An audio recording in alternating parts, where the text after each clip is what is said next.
When you look at different religions and traditions, there's always the notion and the link between man and God, where man doesn't just imply the male human species, it implies both male and female. There's always this link and connection with God. Certain traditions and religions may mention that God created man in his own image. Other traditions will say that God is within you, or that the light of God shines, or that we are the mirrors and prisms perhaps through which God's light shines through. And so I wanted to kind of look at this in a more palatable way, because a lot of these notions can come across quite mystical. They can come across very esoteric and far from what we may perceive as our everyday reality. But some of these notions are perhaps and can be held true in regards to our everyday reality. And I thought that would be interesting to explore together. So, because of this very continuous tradition throughout history and religions that have this indication and connection between man and God, perhaps God's characteristics are manifested in humans and all of life form. If God's light shines through all beings and all of existence, through every atom, through every cell, then perhaps God can be found, God's qualities can be found in all these aspects, in all these manifestations of material reality at the very least. And so if we observe our own being, if we observe ourselves, it's like, what about this very being has it or is connected to God? You know, you could be an atheist, you could be a very strong believer in religion. But right now, as it is, as we are, what is or can be that very connection to God?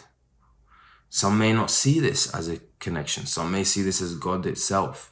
And there are many different ways of communicating this and conveying this. And then there are different terms and words that are used. Let's not get too hooked up by the words. Let's not get too hooked up by the signposts. Let's just go in the direction the signposts are pointing. So with that, if we observe our very being, is there any aspect of our being that is eternal? Is there any aspect of this being that is ever present? Is there any aspect of this being that is not limited or localized in space? Is there any aspect of this being that is not bound by time? Is there any aspect of this being that is all merciful? Is there any aspect of this being that is all loving? And the list goes on and on and on. And so, comparatively, if we sit down and look at different human beings, if we look at Hitler, for an example, we can immediately say there's nothing loving about this person. Or we can say that there's nothing, this person isn't ever present. He's localized in one place. He was at a time in history and that's it. And the same goes even for perhaps saints and prophets and stuff. You can say that their body was localized in a particular space, so they weren't ever present. And the same logic can be applied there. But actually, all of these characteristics and descriptions that are perhaps God's characteristics and descriptions are very prevalent in this immediate reality and everyday life. But the moment we try to compare these characteristics with a substrata of characteristics that we encompass as human beings, we are isolating these characteristics, and what that then eventually does is it will by definition not justify these boundless characteristics of the divine. So for an example, if I have a tendency to not forgive, then immediately you can say, well, God is all forgiving, so there is no congruency here. There's nothing similar about this person who doesn't forgive and God's characteristics of all forgiveness. So really what we're doing here is we aren't comparing the right thing. In fact, there shouldn't really be a comparison. And what I mean by that is that the very being itself, the very sense of being, if looked at, if inquired into and observed, you'll notice that the very qualities of being or consciousness or awareness, that which comes prior to whatever appears in reality, if the qualities of this sense of being are truly looked at and truly felt, the light of this being is truly felt, then there is no difference between all of these characteristics of the divine and the very sense of being. And you'll notice that, in fact, they are of the same light, in essence. And so really, all these traditions and religions, when they describe the divine, it's actually through that channel, through the direction of the sense of being, that is ultimately allowing the very recognition of all of reality and all of what appears in reality. And what I mean by awareness or consciousness or the sense of being that comes prior to whatever appears is that whatever appears in reality, whether we feel an emotion, whether a thought crosses the mind, whether there are certain objects, whatever appears in reality, the very fact that whatever appears in reality is allowed to appear is because of the ever-present sense of being. Even the very limitations and the confines of the body and the physical nature of life, even those are recognized. These boundaries are recognized.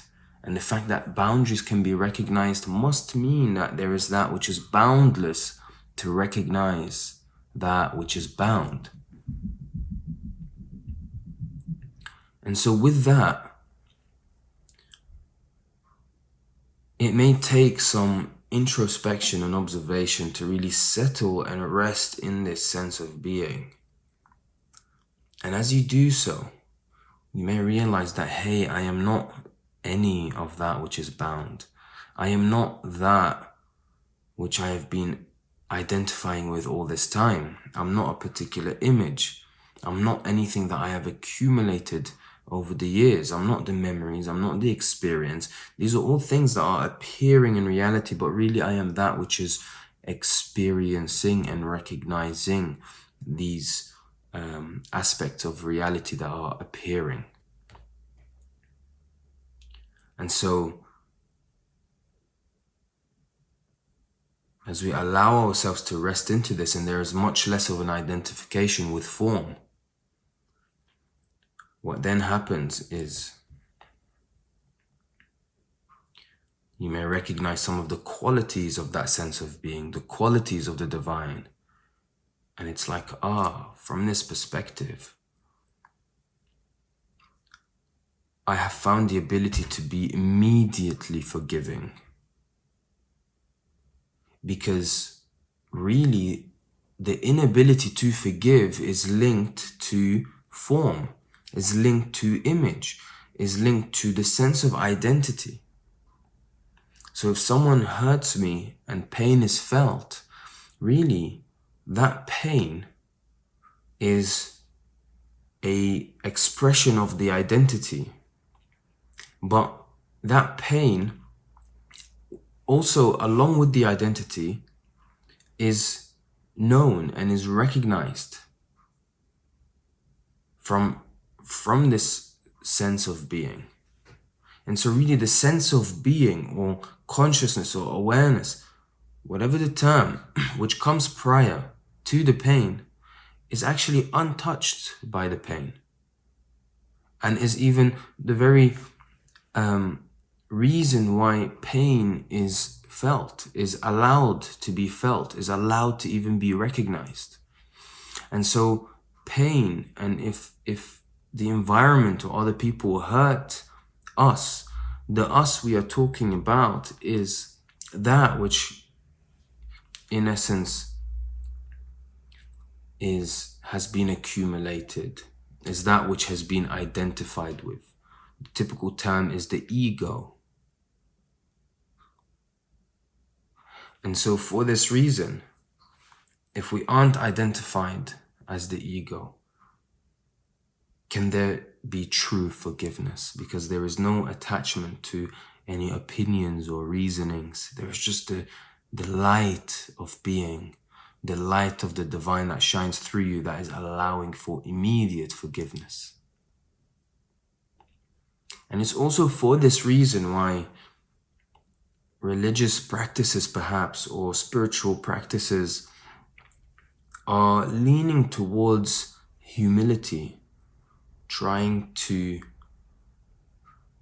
allow you to cultivate humility, to become humble, to push you towards the direction of being more selfless rather than selfish. Selfish would mean strengthening the identity, strengthening the ego, and really cementing that as the center of the universe. Selflessness would be the opposite of that, to allow the ego to dissolve in reality and to not really make it the main subject of reality.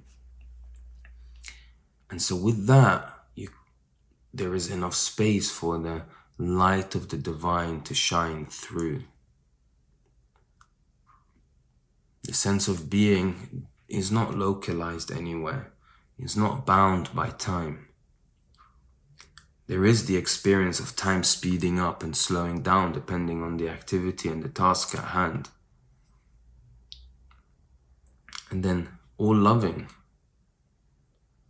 Whatever appears in reality and is recognized by the sense of being, where the sense of being isn't really a separate part from reality. It is that which is allowing whatever appears in reality to appear and to be known.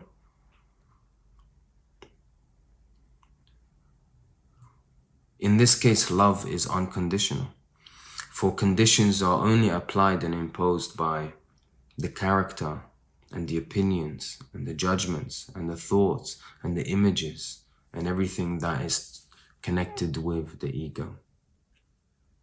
And so if we allow ourselves to rest in being, beyond the character, beyond the egoic identity that we are so strongly trying to protect all the time,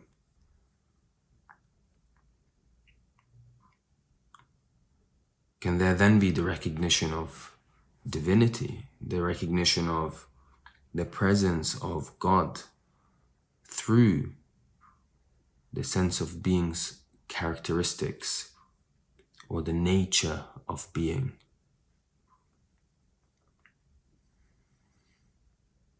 Only then will you know true unconditional love, true forgiveness, true compassion. The ego or the sense of separate self, the identity, can never know these things. The sense of separate self or the ego or the identity is cultivated and developed through a set of boundaries and conditions. It's an image, and images have to have an outline for it to define itself and to stand out within existence. But divinity, or the sense of being, or God, implies that there are no boundaries, there are no limitations. It transcends form, yet it allows form to be. These are all characteristics of the sense of being, the light of divinity that shines in all aspects of being.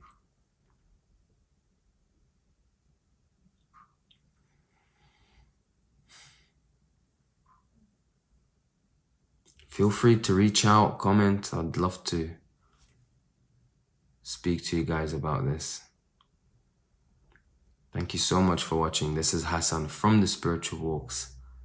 We are all on a journey towards the truth.